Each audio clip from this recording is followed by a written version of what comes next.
Hommage à Biban, un enseignant décédé dans l'exercice de ses fonctions. Hier, un drame a frappé notre communauté éducative.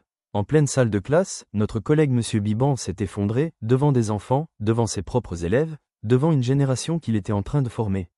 Un professeur, un père, un homme de devoir, tombé en service. Pendant de longues minutes, aucune assistance médicale. L'infirmerie n'est pas venue à temps. Le SAMU est arrivé trop tard. Et quand ils ont enfin pris ses mains, il était déjà parti. Un enseignant presque qu'à la retraite, chargé de classes dépassant 80 élèves, affaibli par des douleurs, par la fatigue, par des troubles de la vue. Hier matin, il avait pris quelques instants dans sa voiture pour rassembler ses forces. Il n'a même pas eu le temps de commencer son cours. Et c'est ainsi qu'il est parti, comme un soldat tombé sur le champ de bataille. Mais il y a une dimension que nous n'avons pas le droit d'effacer. Quel traumatisme pour les élèves de 6e. Des enfants ont vu leur enseignant s'effondrer sous leurs yeux, sans comprendre, sans pouvoir aider.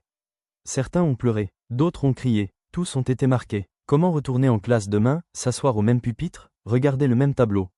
Sans revoir la scène? Et quel traumatisme pour tout le lycée d'État de l'Estuaire? Un établissement déjà éprouvé, qui porte désormais dans ses couloirs, dans ses salles, dans ses mémoires, la trace de ce drame. Les enseignants sont choqués, les élèves sont bouleversés, l'administration elle-même est meurtrie. Ce qui s'est passé n'est pas seulement un décès.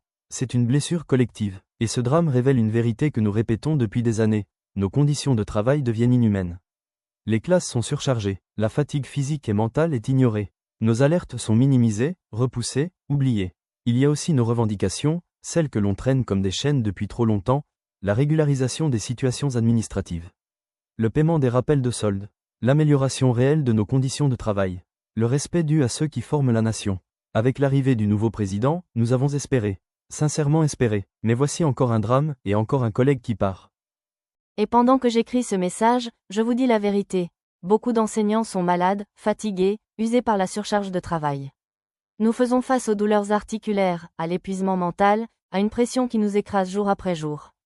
Alors je pose la question, combien d'entre nous doivent encore tomber pour que l'on prenne enfin nos cris au sérieux?